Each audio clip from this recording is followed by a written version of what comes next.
আসসালামু আলাইকুম। ক্লাস 7-এর ছাত্ররা, তোমাদের পরীক্ষা হলো। পরীক্ষা শেষ হলো বৃহস্পতিবার। তারপরে আমি আর ক্লাস নিইনি, তো আজকে প্রথম ক্লাস নিচ্ছি তোমাদের। এবং তোমাদের খাতা মোটামুটি আমার দেখা হয়ে গেছে। তো বেশ কিছু ছেলে খাতায় রোল নাম্বার ঠিকঠাক স্পষ্টভাবে লেখুনি, তার জন্য একটু প্রবলেমের মধ্যে পড়েছিলাম। তো যাই হোক, ফোন করে আমি সে প্রবলেমগুলো সলভ করে নিয়েছি। তো আমাদের আবার পরীক্ষার পরবর্তী যে ক্লাস, নিয়মিত ক্লাস অনলাইনে, সেটা আবার শুরু হয়েছে। তো আমি আমি আজকে শুরু করছি। তো তোমাদের যখন পরীক্ষার আগে আমি যেখানে শেষ করেছিলাম, ঠিক আমি তারপর থেকে শুরু করব। পরীক্ষার আগে আমি তোমাদের করেছিলাম সমাধান, সমীকরণের সমাধান। সেগুলো তোমরা দেখেছো এবং সেগুলো তোমরা আশা করি বাড়িতে প্র্যাকটিস করছো, ঠিক আছে? তো আমরা আজকে তার পরের পরবর্তী যেগুলো করবো সেগুলো হচ্ছে যে এই যে সমীকরণগুলো পেলাম, এই সমীকরণগুলো সমাধান করলাম। তো এবার আমরা করব এই সমীকরণগুলো যদি কোনো লেখা অঙ্ক থাকে, অর্থাৎ আমার এরকম এরকম যে লেখা অঙ্ক থাকে, লেখা অঙ্কগুলো থেকে কিভাবে আমি সমীকরণ তৈরি করব, তারপর আমি কিভাবে সমাধান করব, সেইগুলো দেখবো আজকে। আর এর আগে যেখানে শেষ করে সেটা হচ্ছে সমীকরণটা দেওয়া ছিল, আমি সেই দেওয়া সমীকরণের সমাধান করেছিলাম। এবার আমি যেটা করব সেটা হচ্ছে সমীকরণটা তৈরি করব, লেখা অঙ্ক থেকে সমীকরণটা তৈরি করব। সমীকরণ তৈরি করার পর সমাধান, অর্থাৎ সমীকরণ গঠন করে তার সমাধান করো। এই অঙ্কগুলো আমি এবার আজকে দেখাবো, ঠিক আছে? তো এই সমীকরণ যখন তৈরি করব তখন খেয়াল করবে এখানে একটা অজ্ঞাত, অর্থাৎ একটা না জানা একটা সংখ্যা থাকবে, অর্থাৎ না জানা একটা জিনিস জানতে চাইবে, যে কখনো জানতে চাইবে যে কোনো কিছুর দাম জানতে চাইবে, বা কখনো কোনো কারোর বয়স জানতে চাইবে, বা কোনো আয়তক্ষেত্রের দৈর্ঘ্য প্রস্থ জানতে চাইবে, এরকম কিছু জিনিস জানতে চাইবে। সেইটা আমরা সমীকরণ গঠন করব এবং তারপর আমরা সমাধান করব। তো এখানে খেয়াল করবে যে জিনিসটা জানতে চাইছে বা যে রাশিটা জানতে চাইছে, সেই রাশিটা যদি দুটো রাশি জানতে চাই, তাহলে দুটোর মধ্যে যে কোনো একটাকে আমি এক্স ধরবো। এক্স মানে আমি এক্সই ধরতে হবে এর কোনো মানে নেই। আমার ওয়াই ধরলেও হবে, আমার জেড ধরলেও হবে, এ ধরলেও হবে, বি ধরলেও হবে। অর্থাৎ একটি আমি চল সংখ্যা ধরে নেব, একটি ভেরিয়েবল আমি ধরে নেব, ঠিক আছে? তো আমরা স্বাভাবিক, আমরা সচরাচর আমরা এক্স ধরেই করি, তাই আমি তোদেরকে এক্স ধরেই দেখাচ্ছি, কোনো অসুবিধা নেই। তো কিভাবে করবো, প্রথমে অঙ্কটাই পড়বো, তারপর করবো। বাড়িপাড়ার শাকিল তার জমিকে সমান দুই ভাগে ভাগ করলো। তাহলে শাকিল কি করলো, তার জমিটা আছে, সেই জমিটাকে দুভাগে ভাগ করলো।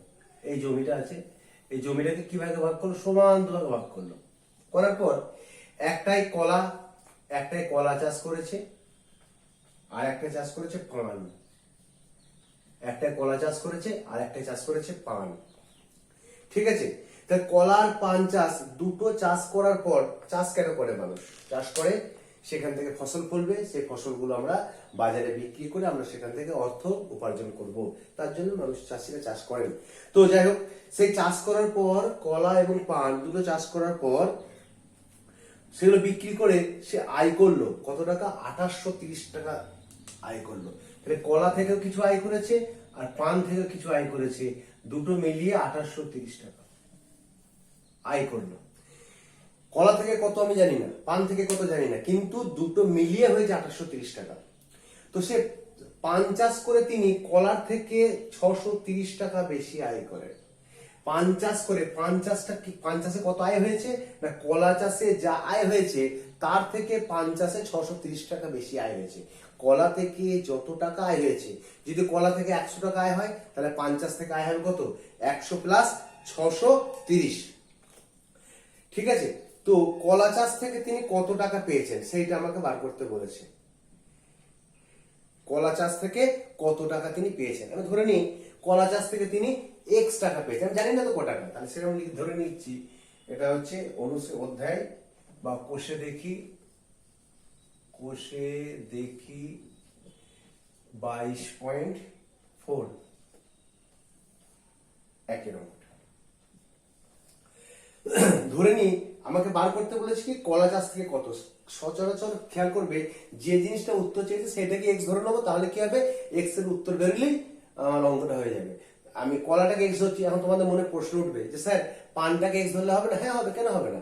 পানটাকে এক্স ধরলে হবে না। ধরো ধরো আমার বয়স, ধরো আমার বয়স 50 বছর, ঠিক আছে, আর আমার ছেলে আমার থেকে 10 বছরের ছোট, আমার ছেলে আমার থেকে 10 বছরের ছোট, বা আমাদের দুজনের বয়স পিতা প্লাস পুত্র দুজনের মিলে হচ্ছে 50, দুজনের মিলে হচ্ছে 50। তাহলে পিতার বয়স যদি 40 হয় তাহলে পুত্রের বয়স কত হবে? 10। এবার এটা আমার এটা আমি মুখে মুখে বার করতে পারলাম, কিন্তু যদি বলি পিতার বয়স যদি এক্স হয় তাহলে পুত্রের বয়স কত হবে? দেখো এখানে পিতার পুত্রের 50, পিতার 40, আমি পুত্রটা কি করে বার করলাম? 50 থেকে 40 বিয়োগ। ঠিক একইভাবে এখানেও 50 থেকে, তাহলে পিতার বয়স যদি এক্স হয় তাহলে পুত্রের বয়স কত হবে? 50 মাইনাস এক্স। তাহলে আমি পিতার বয়সটা ধরে পুত্রের বয়সটা বার করলাম। আবার উল্টো যদি বলি পুত্রের বয়স এক্স হলে তাহলে পিতার বয়স কত হবে? 50 মাইনাস এক্স। এটাকেও এক্স ধরা যাবে, এটাকেও এক্স ধরা যাবে, দুটোকেই এক্স ধরা যাবে। পিতার বয়স এক্স ধরে পুত্রের বয়স বার করা যাবে, আবার পুত্রের বয়স এক্স ধরে পিতার বয়স বার করা যাবে।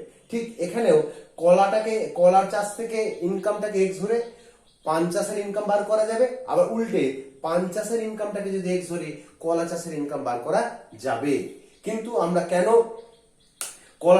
কলা চাষটাকে আমরা এক্স ধরবো? কলা চাষ থেকে ইনকামটা আমি কেন এক্স ধরবো? কারণ কলা চাষের ইনকামটাকে এক্স ধরলে সমাধান করার পর যে এক্স এর মানটা বেরোবে সেই এক্স এর মানটাই উত্তর হয়ে যাবে। আর যদি আবার পানটাকে এক্স ধরি তাহলে আবার কি হবে? আমাকে আবার যোগ বিয়োগ কিছু একটা করতে হবে, দিয়ে অঙ্কটা উত্তর বার করতে। তাই সচরাচর খেয়াল করবে কি করবে না, যেটা চেয়েছে, যে রাশিটা চেয়েছে সেইটা কি এক্স ধরবে, তাহলে সুবিধা হবে। ঠিক আছে, ধরে নি কলা চাষ থেকে আয় তার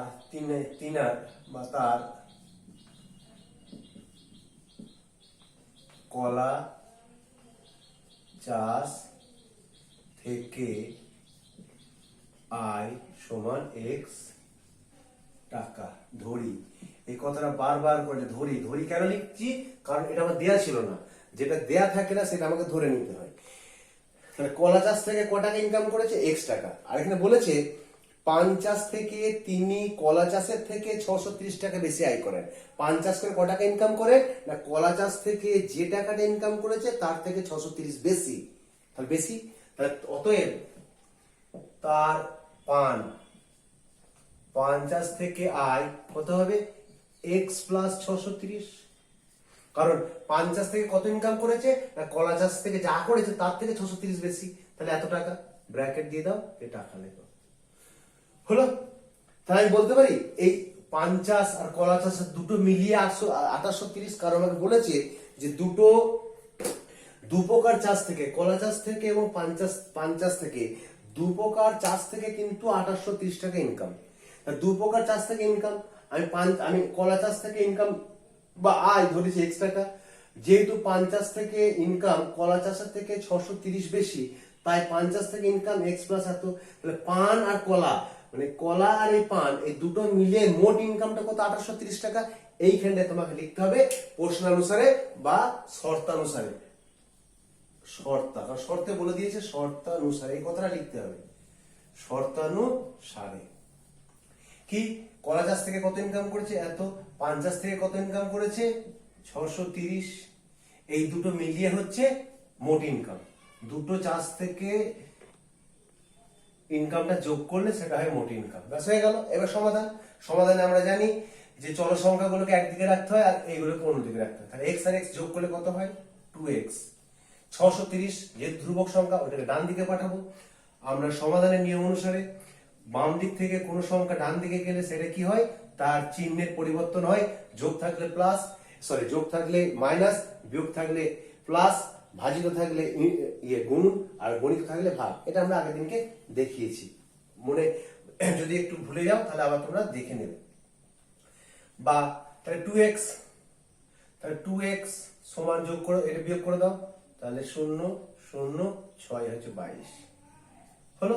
দেখো, বা x is equal to into আছে, গুণ আছে, তাহলে ওই দিকে গেলে কি হবে? ভাগ হবে। বাম দিক থেকে ডান দিকে গেলে কি হয়? ভাগ। যা থাকে তার অপোজিটটা হয়।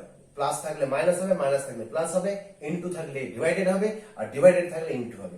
তাহলে এটা ভাগ হয়ে যাবে 2200/2। তাহলে কত হবে? 11 দুগুণে 2200। তাহলে এক্স ইজ ইকুয়াল টু 1100।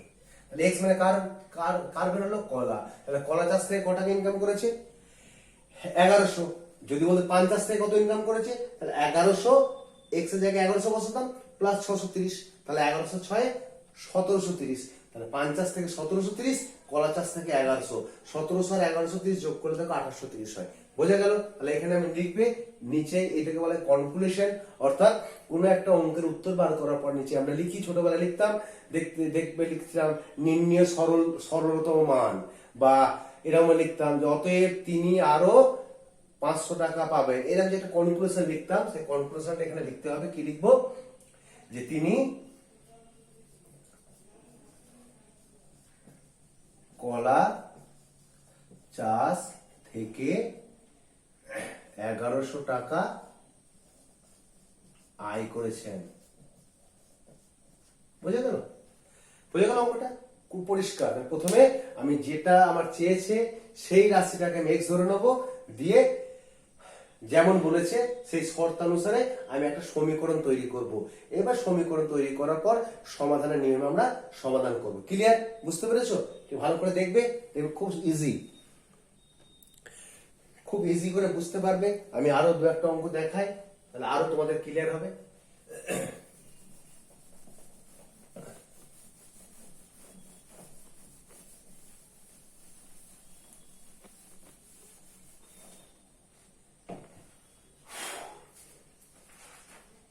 দেখো, কুমারদের আয়তাকার জমির দৈর্ঘ্য প্রস্থের 1.5 গুণ, দৈর্ঘ্য প্রস্থের 1.5 গুণ এবং পরিসীমা 400 মিটার। কুমারদের একটা আয়তাকার জমি আছে। আমি দেখো ছবি আঁকছি এই কারণে যাতে তোমাদের বুঝতে আরো সুবিধা হয়। এই দৈর্ঘ্যটা প্রস্থের 1.5 গুণ, দৈর্ঘ্যটা প্রস্থের 1.5 গুণ, মানে দৈর্ঘ্যটা যদি 2 হয় তাহলে প্রস্থটা কত হবে? 2 গুণিত 1.5, তারপরে 2 ইন্টু 3 এর 2, তার মানে 3। তো দৈর্ঘ্যটা, প্রস্থটা যা হবে, দৈর্ঘ্যটা, তার দৈর্ঘ্যটা কি হবে না, সেই প্রস্থর সঙ্গে 1.5 গুণ, প্রস্থর সঙ্গে 1.5 গুণ করলে দৈর্ঘ্য বেরোবে। আর যেহেতু বলেছে দৈর্ঘ্যটা প্রস্থের 1.5 গুণ, ঠিক আছে, তাহলে এরকম বার করতে হবে। কিন্তু আমরা এক্স দিয়ে করবো, তাহলে আমরা দৈর্ঘ্যও দেওয়া নেই, আমাদের প্রস্থও দেওয়া নেই, কিন্তু আমাদের পরিসীমা দেওয়া আছে, পরিসীমা দেওয়া আছে। দৈর্ঘ্য প্রস্থ দেওয়া নেই, আমাকে বার করতে বলেছে দৈর্ঘ্য কত প্রস্থ কত। তাহলে আমরা ধরে নিই, ধরি বাগানের তো নাকি বলেছে বাগান জমি, ধরি জমিটির প্রস্থ সমান x মিটার। অতএব জমিটির দৈর্ঘ্য কত হবে? দৈর্ঘ্য কত হবে? দৈর্ঘ্য বলেছে প্রস্থের, এর মানে কি গণিত 1.5 গুণ, প্রস্থকে 1.5 দিয়ে গুণ করলে যেটা হবে সেটাকে বলা হচ্ছে কি? দৈর্ঘ্য। তাহলে কত হবে? x ইন্টু, আচ্ছা এটাকে এরকম ইন্টু দাও, নাহলে দুটো x মনে হচ্ছে। তো 2 একে 2 এর একে 3/2 সমান 3x/2। তাহলে এইটা গেল কি? প্রস্থ, এইটা গেল কি? দৈর্ঘ্য। হয়েছে? আমার কি দেওয়া আছে? 400 মিটারটা কি দেওয়া আছে? পরিসীমা। এইবার প্রশ্নানুসারে বা শর্তানুসারে,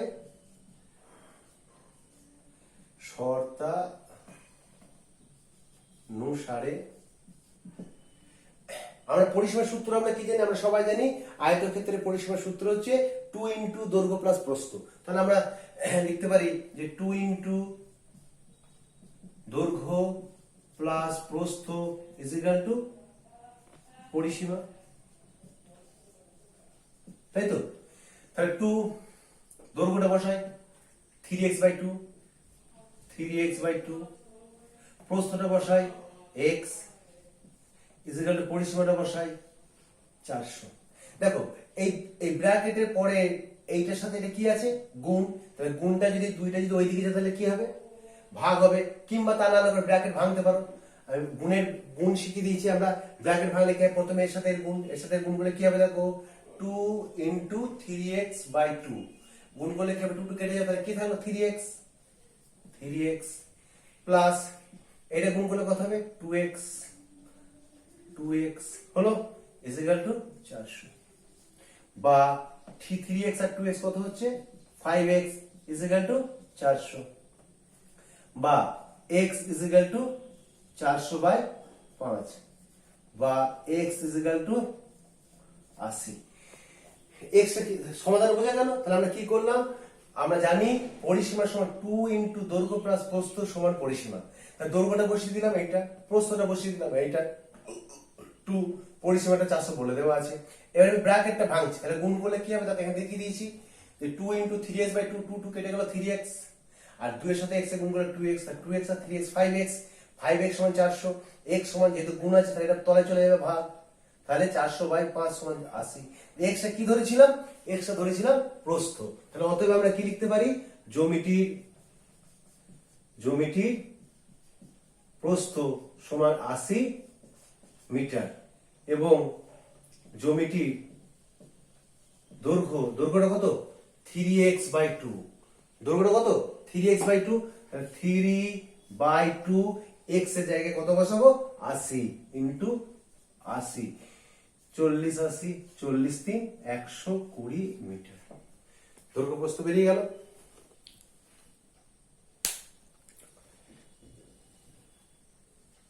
ঠিক আছে, তাহলে বোঝা গেল। জ্যামিতির যেহেতু প্রস্থ আর দৈর্ঘ্য দুটোই চেয়েছে, আমি যে কোনো একটাকে ধরে নিলাম এবং প্রস্থ ধরে নিলাম। দৈর্ঘ্যটা বলেছে যে 1.5 গুণ, তাই 1.5 দিয়ে গুণ করেছি, দৈর্ঘ্য বার করেছি, আর আমরা জানি পরিসীমার সূত্র এটা। এবার দৈর্ঘ্য বসিয়ে দিলাম, প্রস্থ বসিয়ে দিলাম, পরিসীমা বসিয়ে দিলাম, ব্যাস ব্র্যাকেট ভাঙলাম, সমাধান করলাম। সমাধান করে x এর মান বেরোলো, x এর মান মানেই হচ্ছে প্রস্থ, আর দৈর্ঘ্যটা মান হচ্ছে 3x/2, 3/2 ইন্টু x, x এর জায়গায় 80 বসালাম, 120 মিটার। এইভাবে অঙ্কগুলো হবে, এবং অঙ্কগুলো খুব ইজি, চেষ্টা করবে, কোনো ঘাবড়াবার কিছু দরকার নেই। কোনো প্রবলেম হলে আমাকে বলবে, ঠিক আছে? আমি আরেকটা অঙ্ক দেখাই, দাঁড়াও একটা মুছে।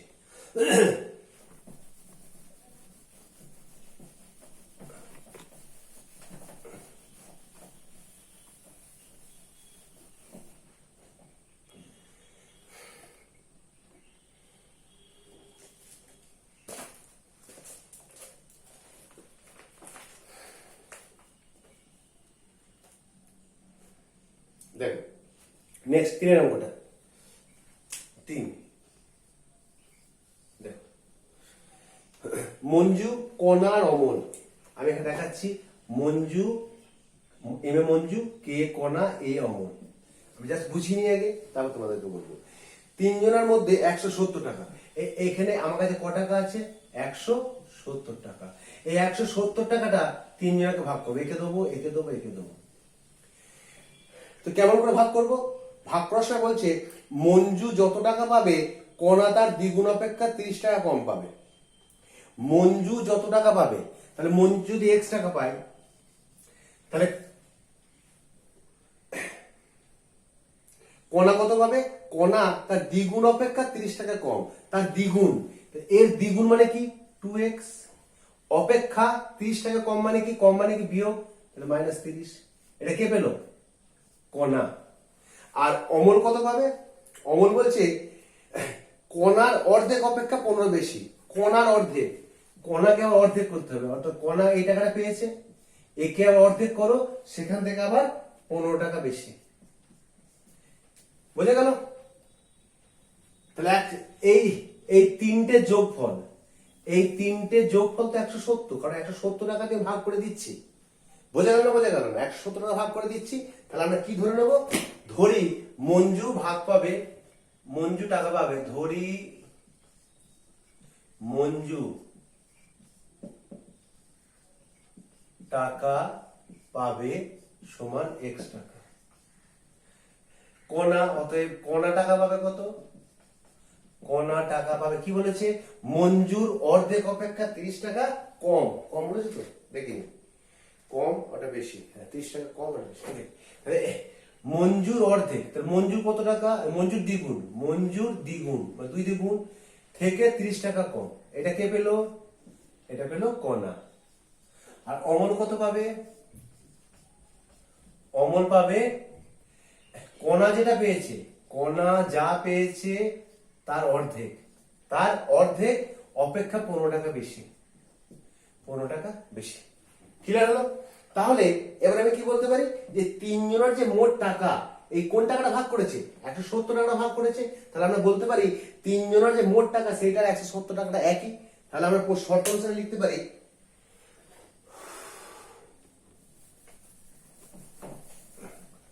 শর্ত অনুসারে লিখতে পারি। আচ্ছা এইটাকে একটু ছোট করে নাও, হ্যাঁ এটাকে 2 তে ভাগ করে নাও। দেখো এইখানে 2 কমন নিয়ে নিলাম, তাহলে কি হবে এখানে x মাইনাস 15 বাই 2 হলো, তাই হয়তো 2 তে কমন নিচ্ছি, তাহলে x 15 × 30 প্লাস 15, তাহলে কারো সোজা হবে 2 দিয়ে কেটে গেল, তাহলে কি হলো x মাইনাস 15 প্লাস 15, 15 15 কেটে গেল, তাহলে সমান কত x হলো। এবার শর্তানুসারে, শর্তানুসারে তিনটে যোগফল x plus 2x minus 30 plus x is equal to 170। তাহলে যোগ করো 4x, 30টা ওইদিকে যাক, 170 প্লাস 30 মাইনাস ছিল ওইদিকে গেলে প্লাস হলো, 4x is equal to 200, x is equal to 200 by 4, x is equal to 50, x is equal to 50। তাহলে বোঝা গেল x হল 50, তাহলে 50 টাকা কে পাবে, মঞ্জু। তাহলে অমল কত পাবে, অমল x, তাহলে অমল 50, তাহলে 50 50 100 হয়ে গেল। আর কণা কত পাবে, কণা পাবে 70, তাহলে 50 100 থেকে 70। ঠিক আছে, তাহলে কি লিখেছে প্রশ্নটা, কি যে উত্তরে কি চেয়েছে, যে হিসাব করে দেখি কাকে কত টাকা দিলাম। এবার আমি করছি, এবার এখানে দাঁড়িয়ে দিচ্ছি মঞ্জু, মঞ্জু পেল, মঞ্জু কত x, মঞ্জু কত পাবে 50 টাকা, 50 টাকা। কণা, কণা পেল, কণা পেল কত 2x মাইনাস 30, তার মানে 2 গণিত 50 মাইনাস 30, তাহলে 50 গুণে 100, 100 থেকে 30 বাদ গেলে 70 টাকা। আর অমল পাবে কত, অমল কত x, তাহলে x টাকা, তাহলে অমল পাবে 50 টাকা। ঠিক আছে, এইভাবে তোমরা অঙ্কগুলো করবে। ঠিক আছে, আজকে এই পর্যন্ত করালাম, কালকে আবার করবো। যদি কিছু প্রবলেম হয় আমার কমেন্ট বক্সে জানাবে। ঠিক আছে, বাই, গুড, ভালো থেকো, সুস্থ থেকো।